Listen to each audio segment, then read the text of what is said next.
Good morning, my dear students of class 8th. Myself Narinder Kaur from UPS Kralgund. Okay बेटा हम कर रहे हैं रिंकल्स, उसके क्वेश्चन आंसर्स। कुछ क्वेश्चंस हमने कल किए थे और remaining we will do today. हमारा क्वेश्चन नंबर 4 है, what is the poet seeking under the wrinkles of the mother. कहते हैं शायर जो है अपनी माँ की झुर्रियों के तले क्या ढूंढ रहा है। तो क्या लिखेंगे इसका answer? The poet is seeking, SEEKING, seeking. The poet is seeking under the wrinkles of his mother the girl. ये कंटिन्यू है सारा। The poet is seeking under the wrinkle of his mother the girl that she used to be before her marriage. That she used to be before her marriage.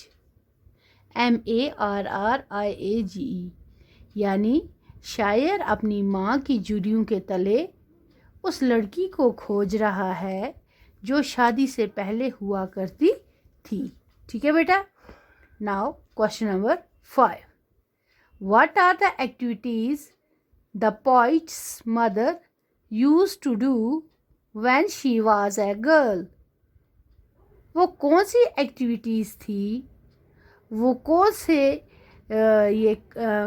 काम थे जो शायर की माँ किया करती थी जब उसकी शादी नहीं हुई थी।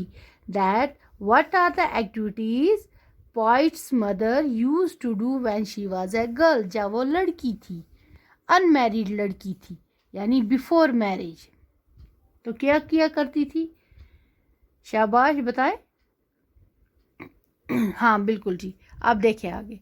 The poet's mother used to celebrate, CELEBRAT, celebrate Rade festival with fondness.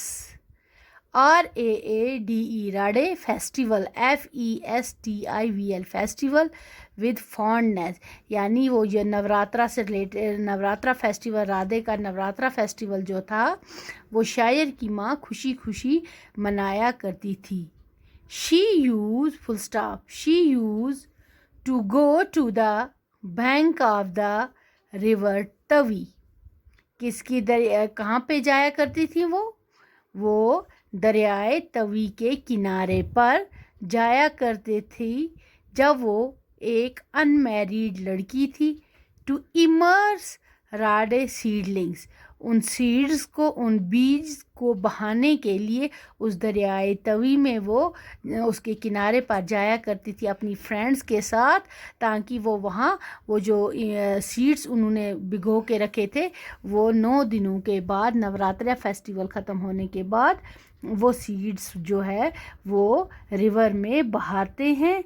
And bath during the Navratras, and bath नहाते हैं फिर नवरात्रास में, and bath during the Navratras. और क्या किया करती थी? Full stop.